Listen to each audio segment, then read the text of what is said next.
another corporation, their shareholders were liable, and so on. In both the law and the culture, the corporation was considered a subordinate entity that was a gift from the people in order to serve the public good.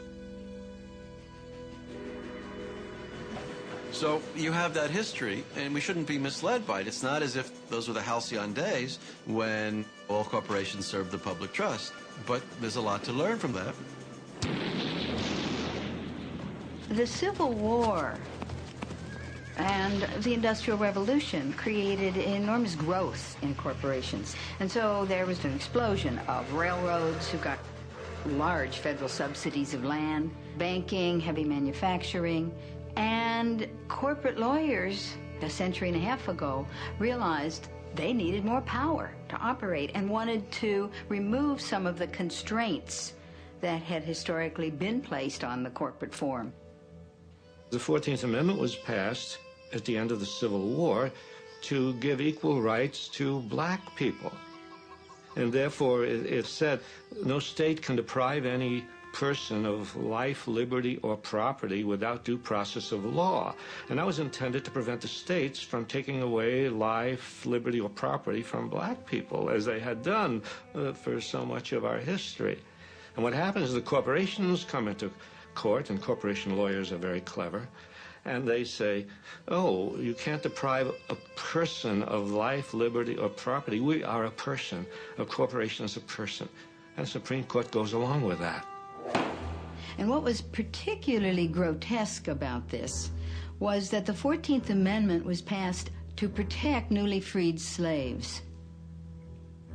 So, for instance, between 1890 and 1910, there were 307 cases brought before the court under the 14th Amendment.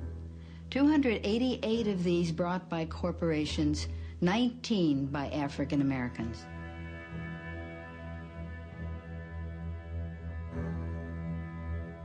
$600,000 people were killed to get rights for people. And then, with strokes of the pen over the next 30 years, judges applied those rights to capital and property while stripping them from people.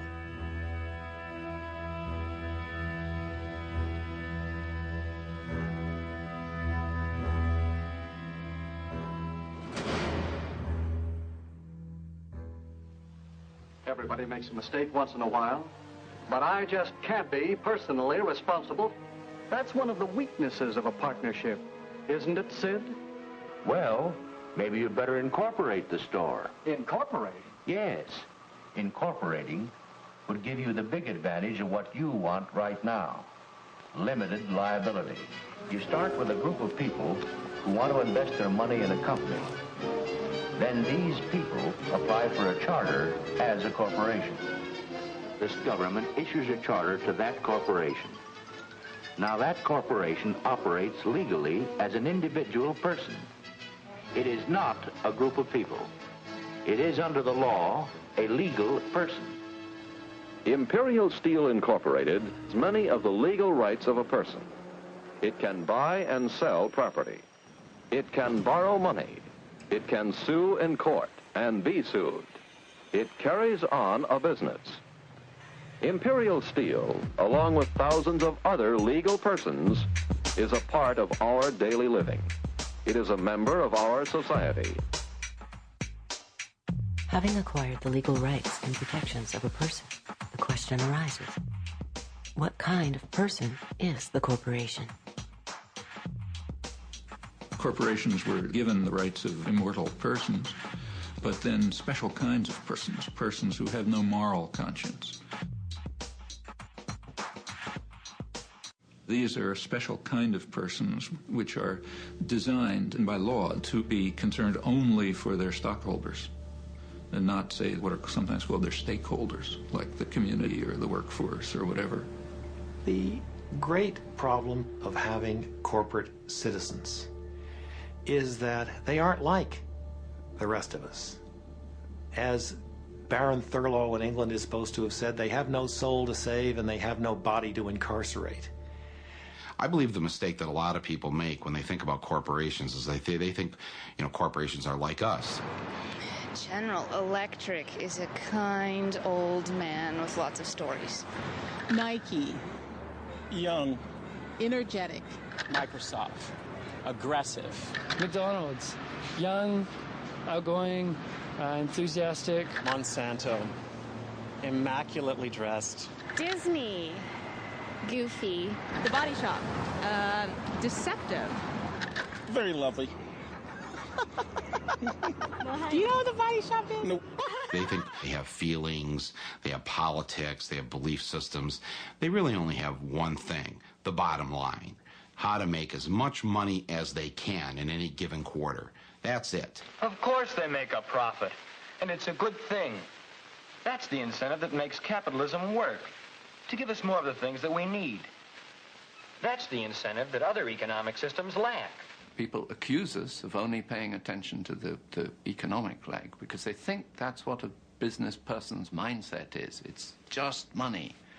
And it's not so, because we as business people know that we need to certainly address the environment, but also we need to be seen as constructive members of society. There are companies that do good for the communities. They produce services and goods that are of value to all of us, that make our lives better, and that's a good thing. The problem comes in the profit motivation here, because these people, there's no such thing as enough. And I always point out there's no organization on this planet that can neglect its economic foundation. Even someone, living under a banyan tree is dependent on support from someone. The economic leg has to be addressed by everyone. It's not just a business issue. But, unlike someone under a banyan tree, all publicly traded corporations have been structured through a series of legal decisions to have a peculiar and disturbing characteristic. They are required, by law, to place the financial interests of their owners above competing interests. In fact, the corporation is legally bound to put its bottom line ahead of everything else, even the public good. That's not a law of nature. That's a very specific decision, in fact, the judicial decision. So they're concerned only for the short-term profit of their stockholders, who are very highly concentrated. To whom do these companies owe loyalty? What does loyalty mean? Well, it turns out that was a rather naive concept anyway, as corporations are always owed obligation to themselves to get large and to get profitable.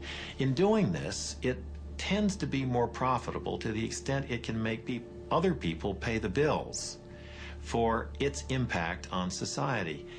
There's a terrible word that economists use for this called externalities. An externality is the effect of a transaction between two individuals on a third party who has not consented to or played any role in the carrying out of that transaction. And there are real problems in that area, there's no doubt about it. Running a business is a tough proposition. There are costs to be minimized at every turn. And at some point, the corporation says, let somebody else deal with that. Let's let somebody else supply the military power to the Middle East to protect the oil at its source. Let's let somebody else build the roads that we can drive these automobiles on.